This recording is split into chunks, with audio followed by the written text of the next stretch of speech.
Bonjour petits et grands lecteurs, j'espère que vous allez bien. Installez-vous parce que j'ai pas mal de choses à vous dire aujourd'hui.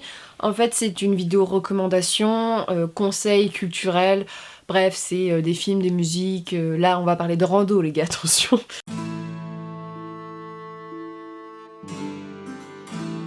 Et on va commencer par deux reportages. J'aime beaucoup les reportages, mais quand je vous dis beaucoup, je passerai mon temps à regarder des reportages. Hein. C'est un truc que j'ai depuis assez longtemps. Et le premier que je voulais vous présenter, ça s'appelle Disclosure. Donc Disclosure, c'est un reportage Netflix. Là, j'ai Netflix, donc la plupart des choses que je regarde, c'est sur Netflix, qui parle des transgenres et particulièrement de la place des transgenres dans les médias et les difficultés des représentations des transgenres dans les médias. C'est une question qui m'intéresse beaucoup, pas pour la polémique Harry Potter, hein, je vais vous le dire tout de suite, parce que il y a toute cette question de la cancel culture en ce moment. Si vous êtes renseigné, il y a beaucoup de gens qui jugent les autres d'aimer Harry Potter. C'est pas parce qu'on aime Harry Potter qu'on aime les propos de J.K. Rowling, d'autant plus que J.K. Rowling, ça fait pas un an qu'elle a des propos transphobes. Je pense qu'il y a certaines personnes, elles se réveillent parce que c'est la hype en ce moment de dénoncer J.K. Rowling, mais ça fait plusieurs années. Je pense que les fans sont au courant. Personnellement, moi, ça fait 5 ans que je ne suis plus le Twitter de J.K. Rowling pour bien une raison, ce qui n'empêche pas que je continuerai à acheter Harry Potter, parce qu'Harry Potter, ce n'est pas J.K. Rowling selon moi. Harry Potter va au-delà de ça et a été trop fondateur dans ma vie. C'est très facile de cancel culture, mais pour tout. Hein. En ce moment, c'est un vrai délire sur Twitter. Les gens se prennent pour des juges et des avocats, ceux qui ne sont pas. Mais Disclosure, c'est une thématique qui me touche personnellement. Et je voulais en savoir plus, notamment la représentation. Et ce qui est très important, c'est ce que dit le reportage. Les médias sont un facteur très important dans la représentation des personnes. Faut pas être un génie pour le reconnaître. Mais surtout, c'est très important de montrer au public, plus on montre des gens de couleur, plus on montre des gens à la sexualité différente de l'hétérosexualité, plus on montre des transgenres, plus les gens sont habitués et plus il y aura de la sensibilisation. Et en fait, ce qui est intéressant, les transgenres sont représentés dans le cinéma depuis assez longtemps. Il y a plein de définitions, mais par exemple, il y a toute une partie sur le travestissement au cinéma, notamment, des fois ça a été, même souvent, le transgenre a été une cause de ridicule, et ce qui a conduit aujourd'hui à avoir beaucoup de gens qui se moquent de ça, alors que il faut leur faire comprendre que ces gens-là, comme l'homosexualité, comme la couleur de peau, on le choisit pas. Transgenre, c'est assez compliqué, c'est quelque chose qui est assez nouveau, qui est pas nouveau, mais qui est de plus en plus représenté dans nos sociétés, et ma génération, hein, parce qu'il y a beaucoup de transphobes de ma génération, mais aussi les générations d'avant n'ont pas forcément été confrontées, ou à la télé ont vu dans des films très très connus des hommes se travestir, et que c'est drôle, et puis que c'est ridicule, et que en plus ça fait là on était sur des hommes, mais il y a dans les deux sens. Bref, il y a plein de choses sur le cinéma, et ce qui est intéressant, c'est qu'il y a des stars mondiales qui sont connues. Si vous avez regardé Orange is the New Black, il y a une actrice qui joue dedans, qui est transgenre et qui est tellement belle et tellement talentueuse, qui en parle, et c'est un très très bon reportage que je vous conseille. J'espère que les choses changeront. Mais on va enchaîner avec un second reportage que j'ai beaucoup aimé, qui s'appelle The 13.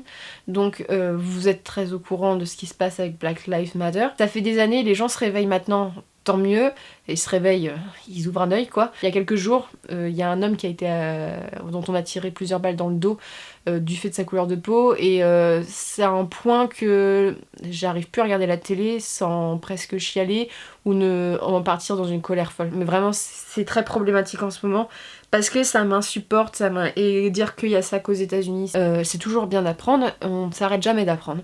J'ai regardé The 13, et donc c'est à propos du 13e amendement américain, et c'est un reportage qui est hyper intéressant, parce que le reportage, on va dire, quand j'ai vu la bande-annonce, j'ai eu les poils qui se sont dressés. Vraiment, c'est très rare que ça arrive, mais ça m'a vraiment comme ça. Et en fait, ça parle du système judiciaire américain qui a été... les lois ont été faites pour emprisonner beaucoup plus de personnes de couleur que de blancs. C'est hallucinant quand vous voyez les chiffres, et le système a été pensé comme ça. On a tué la parole d'une communauté, qu'on a fait enfermer une communauté beaucoup plus. Voilà, c'est très juridique, donc pour moi ça me plaît, mais c'est très intéressant parce que là on voit du concret au niveau juridique et comment un système peut dériver vers un système carcéral qui n'est plus gérable et qui en plus est discriminatoire. Le reportage est bien fait dans le sens que t'as des séquences, t'as des reportages, t'as des gens qui parlent, t'as des séquences de musique qui parlent de la prison et du fait d'être là, c'est la population noire, et c'est waouh, tu ressors et moi je me rendais pas compte en fait que le système judiciaire était fait comme ça, et c'est très intéressant. Je conseille ça notamment aux gens qui sont très intéressés par la criminalité, aux avocats, tout, c'est vraiment, vraiment passionnant, vraiment, aux étudiants c'est passionnant. On n'est pas du tout sur la même disposition, ça s'appelle Classé sans suite, c'est une série criminelle, on va dire basée sur des faits, c'est des faits réels, où en fait ce sont des crimes qui se sont commis à une époque, on n'a pas trouvé les coupables, et on trouve les coupables 10 ans ou 20 ans après, notamment souvent grâce à l'ADN, ou des gens qui reparlent, et c'est le 1%, vous savez, qui est de crimes résolus comme ça, et c'est passionnant parce que ce qui est hallucinant, on voit comment l'ADN a changé les choses. Il y a beaucoup d'affaires différentes qui se passent. Et t'as des gens qui ont vécu en fait avec des crimes jusqu'à la fin de leur vie et qui ont failli ne jamais aller en prison, qui sont allés en prison très tard, mais qui y sont allés quand même parce que ils ont tué ou ils ont agressé des gens, et c'est vraiment passionnant. J'ai vu un reportage notamment avec une jeune femme qui se fait agresser et qui malheureusement a été assassinée. Et en fait, il y a des gens qui ont vu la scène et qui n'ont pas osé parler pendant 20 ans. Tu vois, on va jusque là, et des gens qui parlent 20 ans après. Bref, c'est intéressant. Moi, c'est ma passion dans la vie, hein. J'écoute beaucoup, comme vous savez, de YouTube Crime sur YouTube, quoi. Je suis toujours Victoria, Max Guys. Il y en a certains que j'ai arrêtés parce que les reportages n'étaient pas assez, selon moi, fouillés. Mais bref, j'aime beaucoup. C'est mon parcours de droit, je pense, qui ressort, et ma passion pour les affaires criminelles. Sur Netflix, il y en a plein d'autres. Il y en a des moins bien ou pas. Mais celui-ci est très intéressant, et c'est des affaires dont j'ai jamais entendu parler. Donc ça, c'est cool. Qu'est-ce que j'ai dit? Il y a encore un reportage qui était le reportage le plus choquant. Alors, ce reportage est très très dur à voir, je tiens à vous le dire, mais il est essentiel et il est très actuel. En fait, c'est l'affaire Espagne. C'est une affaire que je sais même pas si cette vidéo va pouvoir être monétisée, pour tout vous dire, parce que c'est compliqué de vous en parler avec des mots qui sont pas susceptibles de fâcher YouTube, mais Espagne, je vais l'appeler comme ça parce que j'ai du mal à prononcer son nom, est un homme d'affaires américain très très riche, qui est mort il y a 1 an ou 2, je crois, qu'on a retrouvé suicidé dans sa prison, ça ils en parlent dans le reportage, qui a été accusé, ça a été prouvé, d'avoir fait du détournement de mineurs, d'avoir agressé des mineurs et d'avoir organisé un réseau d'agression de mineurs. Ce reportage est passionnant parce que ça se passait dans une grande ville. Certaines filles étaient coupables aussi d'une certaine manière. Sa femme à Espagne était sûrement au courant. Bref, c'est une enquête qui est encore en cours, et c'est très célèbre aussi parce qu'il y avait une île paradisiaque où il a fait ces horreurs. Et le truc, c'est que Espagne, vu que c'est quelqu'un de très riche, c'est quelqu'un qui connaît plein de gens, et notamment Donald Trump. Et quand on ressort certains trucs qu'a dit Trump, vous allez pas me faire croire qu'il n'était pas au courant. Voilà, il y a des images, hein, il le montre dans le reportage. Et il y a plein de politiques qui sont liées à ça. Il y a les Clinton, c'est le prince Andrew, il y a des clichés, il y a pas mal de gens qui ont parlé. Et ce qui est bien, c'est que le reportage, il va te faire des déclarations de faits, il va donner surtout la parole aux victimes. Et c'est important parce que c'est des filles dont on n'a pas cru le discours. Il y a des filles qui sont coupables aussi de ce réseau-là. Et c'est une affaire qui est vraiment, pour les théoriciens du complot, un truc assez hallucinant. Mais c'est une affaire qui prend des proportions aujourd'hui. Netflix en a parlé, et il faut dire que c'est en train de grandir, notamment, je sais que pour la principauté anglaise, la principauté, la reine, tout ça, ça met des petits bâtons dans les roues en ce moment même. Et même pour l'élection américaine, il y a des choses qui, je pense, pourront jouer. Donc c'est un reportage qui est très très difficile, parce qu'on parle de choses affreuses, mais qui est important d'en parler parce que c'est la parole aussi aux victimes, et que ces nanas-là ont vécu le pire à des âges vraiment... voilà, c'est dur, hein. Il y a des moments, j'avais des hoquets j'avais envie de vomir, quoi.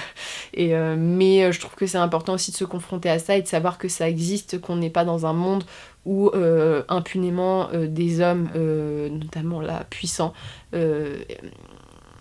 salissent des enfants, quoi. Voilà. Donc voilà, c'est joyeux, dis donc, ces recommandations. Aussi, dernier reportage ici, c'est sur Arte. J'étais tellement contente qu'il ressorte un reportage sur elle. C'est une autrice dont j'ai lu On ne naît pas grosse, que je vous recommande. Je vous ai déjà recommandé plusieurs fois sur la chaîne. C'est un traité sur la grossophobie, en France notamment. Et en fait, ils ont fait un reportage où ils parlent du livre et notamment de cette écrivaine. Donc c'est Gabrielle Dédier et c'est un reportage extrêmement bien fait. La grossophobie est quelque chose qu'on cache. Malheureusement, on parle beaucoup de sujets, celui-ci, on n'en parle pas parce qu'on accuse beaucoup les personnes en surpoids et obèses, que ce soit leur faute, cet état-là, et tout n'est pas pensé pour les gros, on va dire ce qui est, parce qu'on va pas utiliser un mot différent.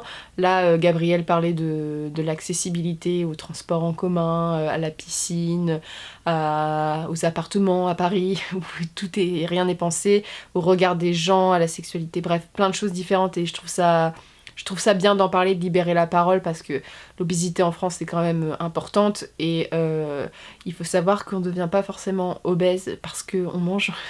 Il y a les hormones, il y a des maladies, voilà. Et on juge beaucoup. Je pense aussi aux femmes aux hommes qui sont atteints d'anorexie, hein. Il y a dans les deux sens, mais c'est vrai que sociétalement, on dit que les mannequins qui sont anorexiques sont belles, on dit pas que les femmes très rondes le sont. J'ai vu une émission, parce que je pense que ça a commencé aujourd'hui, d'une nana qui a dit qu'elle faisait du 48 ou du 50 et qu'elle était partie à Londres, qu'elle vivait super mal en France son obésité. Et en fait, même moi, quand je suis allée en Angleterre, j'ai des formes, tu vois, et j'étais hallucinée de voir que les Anglaises en ont rien à battre et que la mode est faite pour. À Brighton, non, mais je vais vous raconter, mais à Brighton, les gens se promenaient, mais des femmes en surpoids, obèses, elles se promenaient en bikini dans la rue, mais elles en avaient rien à battre, quoi. Et je me suis dit, on a vraiment un problème de mentalité en France là-dessus. Et voilà, c'est pas ça peut mettre en danger la vie des personnes, mais il y a le fait qu'il faut prendre soin de son corps pour sa santé, et il y a le fait d'insulter les gens pour leur poids, quoi. Et c'est vraiment très intéressant. Et ensuite, c'est des séries, où on part enfin sur des séries. Je vais vous parler de la grosse déception, parce que je vous parle des recommandations, mais là, je sais pas quoi en penser. J'ai regardé la série qui s'appelle The Cursed, donc une réinterprétation du mythe arthurien. Bibi était en émoi, Bibi était en mode génial, je comptais même lire le livre, je l'ai pas lu avant la série, donc je ne lirai pas le livre, sachez-le, grosse déception de ma part. Rien n'allait, sauf le dernier épisode et les méchants, pour tout vous dire, parce qu'il y a un méchant qui s'appelle le moine larmoyant, qui est très intéressant, et Merlin dans l'histoire, parce que je mets les deux, parce qu'ils sont portés par des bons acteurs, je pense que ça joue pour ça. Mais en fait, c'est l'histoire de Nimue. Alors Nimue, en clair, c'est la dame du lac dans l'histoire, qui est donc la fille d'une prêtresse dans un village et d'un mec, et Nimue, elle est un peu maudite, elle a des pouvoirs un peu horribles, elle a des dons où elle est maudite un peu dans son village, elle le vit mal, elle est avec sa pote Pym, et en fait elles vont se rendre parce que Nimue veut se barrer, en fait elle supporte plus sa situation, et là-bas elle rencontre un homme qui chante du nom d'Arthur, et elle en tombe amoureuse. Alors déjà, vous allez voir le problème dès le début, Bibi n'est pas contente de la réinterprétation. J'aime bien réinterpréter, par contre dire que la Dame du Lac est avec Arthur, je suis en mode Nine, je ne veux pas. Bref, voilà. Et en fait, quand elle se retourne, tout son village a été rasé parce qu'il y a des méchants qui décident d'éliminer les feuilles. En fait, c'est un pitch très simple de départ. Alors, je trouve que la série est assez... On va parler du point positif tout de suite. Il y a des choses qui sont très bonnes, notamment il y a certains acteurs, comme l'acteur de Merlin qui est Loki, en fait. Si vous suivez Vikings, c'était l'acteur qui jouait Loki. Et le moine larmoyant, c'est un des acteurs de Teen Wolf. C'est des très bons acteurs. Il y a des acteurs qui sont bons. Le problème, c'est que c'est pas le cas de tous les acteurs. Voilà, les paysages sont magnifiques, on tient à le dire. Et voilà, c'est tout. Des points négatifs maintenant. Alors la réinterprétation, pour moi ça n'a pas du tout été, parce qu'il y a réinterprétation et là j'ai l'impression qu'on avait craché sur le mythe arthurien. C'est-à-dire que Arthur et Nimue, qui dès le début, tu sais, c'est le premier épisode, hein, mais la romance est nul, mais vraiment est nul. Il y a rien qui m'a plu dans cette romance, et pour tout vous dire, quand j'ai fait des recherches, les ships, genre Nimue, le ship principal, genre le couple qui est dans la série, mais personne, tout le monde s'en balèque. Personne s'y occupe, tout le monde fait des montages vidéo sur d'autres couples, mais genre, Arthur n'a pas de charisme. Qu'est-ce que vous voulez que je vous dise? Alors moi, je suis très contente qu'ils essayent de mettre de la diversité. Ici, Arthur et Morgan ont la peau noire et je trouve ça génial, tu vois, qu'on remodernise. Alors ça, j'étais à fond pour. Mais le truc, c'est que moi, je vois un acteur qui joue bien. Et là, Arthur, on a l'impression qu'il... Mais vraiment, le personnage, il est creux.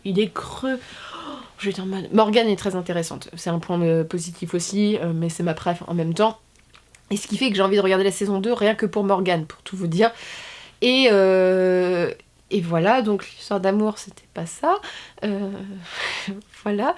Les méchants étaient plutôt sympathiques. Voilà, le combat éternel entre païens et religion, c'est un classique de la mythologie arthurienne.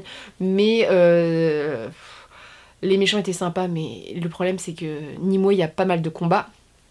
Et on a l'impression que le sang, parce que c'est des conseils de 16 ans, on en reparlera, le sang, on a l'impression que c'est de la pâte à modeler ou du ketchup.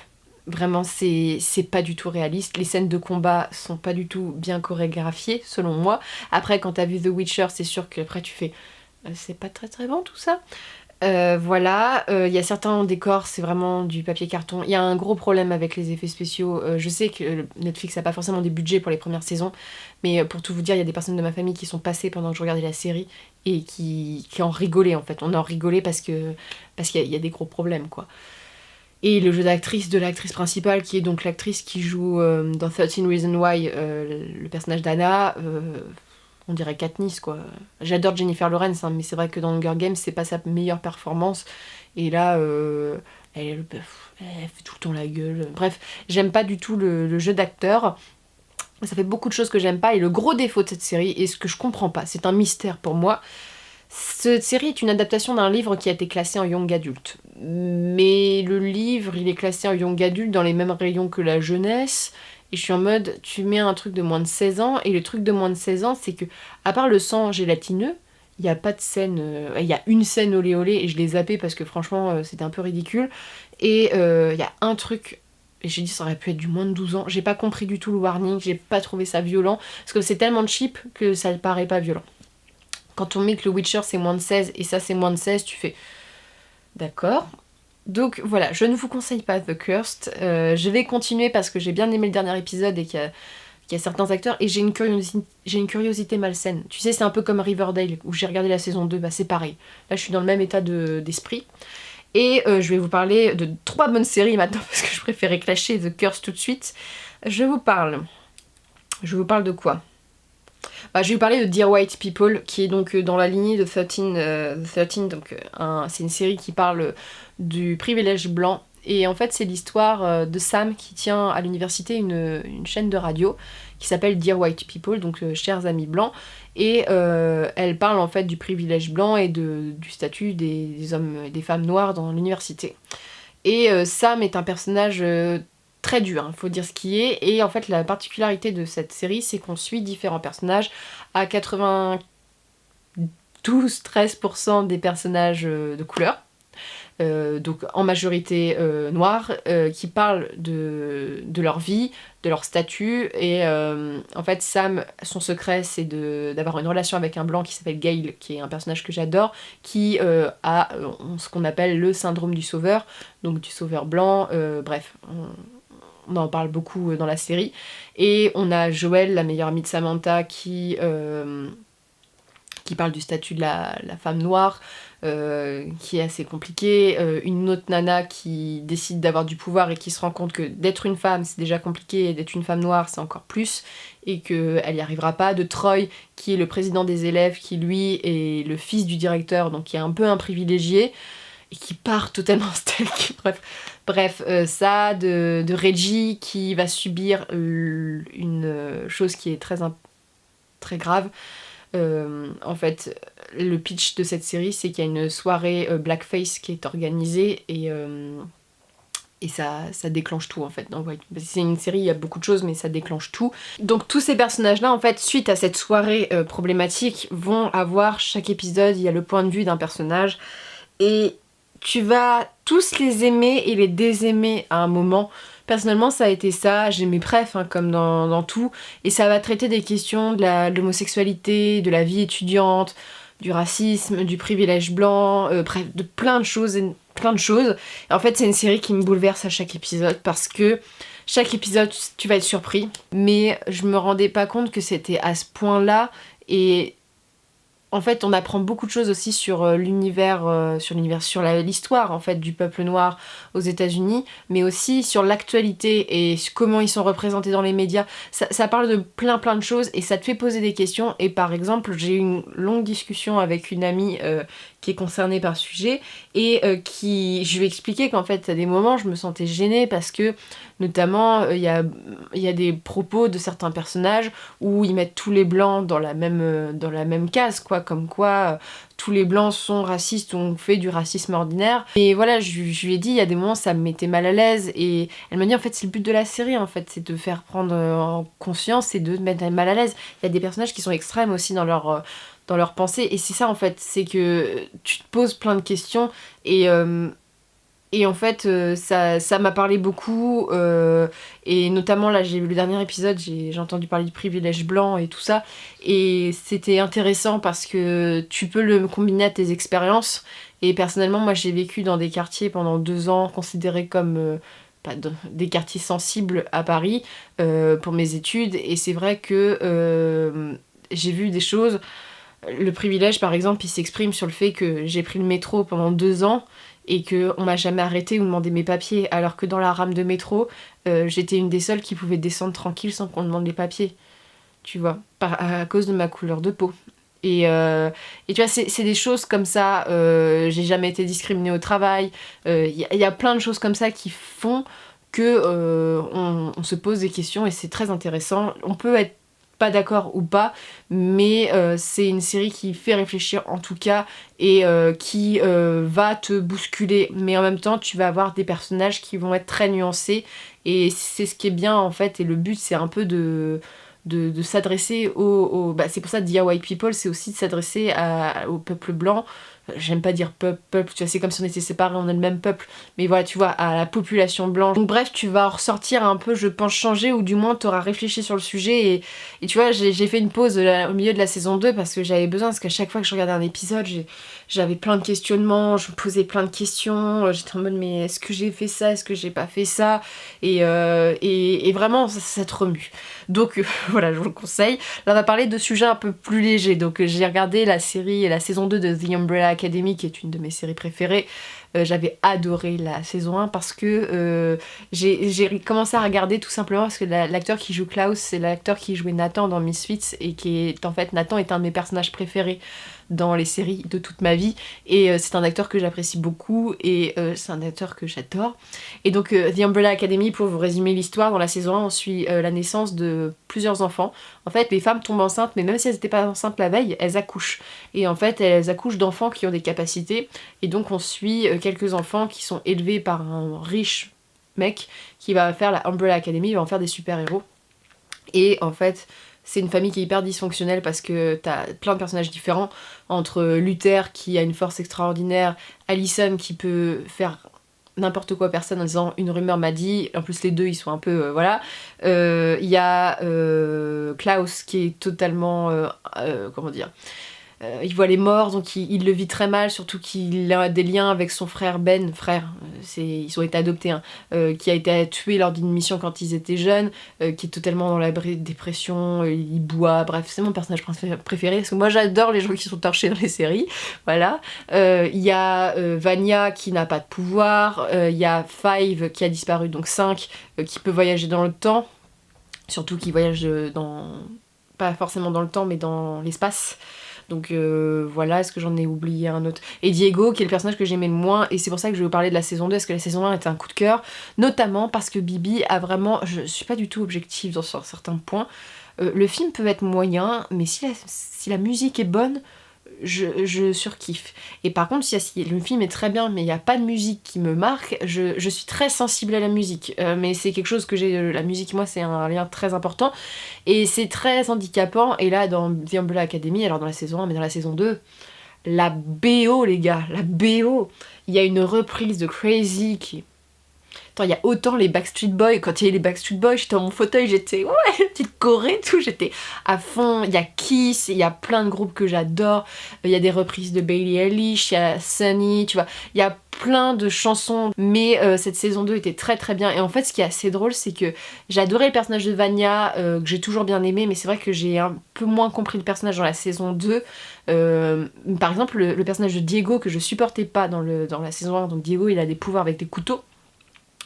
Je l'ai adoré dans la saison 2, mais genre il m'a fait plier de rire, la romance est magique, la scène où il est dans l'asile avec Crazy, mais j'étais en mode mais c'est magnifique, les couleurs. En fait, The Umbrella Academy, ce que j'adore, c'est qu'il y a une véritable intention de réalisation derrière, il y a un découpage, il y a une façon de voir, parfois c'est gore, je peux vous le dire, parce que quand je vois que c'est, tu vois, The Curse c'est interdit moins de 16 ans et Umbrella Academy moins de 12, il y a des scènes, du genre il y a vraiment des... Voilà, il y a des scènes, c'est pas pour les enfants, quoi. Mais c'est très très drôle, et en plus là, il y a tout un truc avec l'histoire, j'ai pleuré, parce qu'il faut savoir que cette série a une des romances qui m'émeut le plus, mais c'est-à-dire qui m'émeut, les larmes coulent avec Klaus, c'est un autre personnage, et là on revient dessus, et tu sais, je l'ai vu parce qu'en plus le personnage est inséré de manière à ce qu'on le voit en même temps que le personnage, en même temps que Klaus, et ma gorge s'est nouée, et j'étais en mode... Ça m'a vraiment émue, tu vois, rien qu'en y parler. Je sais pas pourquoi cette histoire mais ça m'émeut, quoi. Et ce que j'ai aimé, c'est vraiment, tu sais, là, il y a tout un truc, bon, ils sont renvoyés dans le passé, et vraiment, les personnages sont tellement... tu vois, ça parle de la cause raciale, ça parle voilà, de la ségrégation, ça parle de plein de choses. Mais le personnage de Klaus, comme dans quoi il atterrit, mais j'ai fait, c'est tellement bien pensé, c'est tellement bien pensé. Et les personnages en plus, c'est vrai qu'ils le disent dans la série, mais à un moment ils disent qu'ils sont tous beaux gosses, et c'est vrai que les costumes, comment ils sont maquillés et tout, franchement c'est magnifique, c'est très coloré. Bref, j'adore The Umbrella Academy. La fin est en mode what the fuck, qu'est-ce qui se passe? Et vraiment, vraiment, j'adore, quoi. Je me suis pas ennuyée, j'ai tout bouffé, j'ai binge-watché, voilà, je dois l'avouer. Et c'était génial, génial. Voilà. Et la dernière série que j'ai à noter, alors c'est une série qui est très what the fuck, je tiens à vous le dire, et qui est très trash. C'est-à-dire que je la classerais dans les un peu South Park. Moi j'aime bien les trucs un peu trash aussi. Ça s'appelle Northern Men. En fait c'est une parodie de Viking, pour tout vous dire. Si vous avez vu Viking ou des séries sur des Vikings, c'est vraiment une parodie.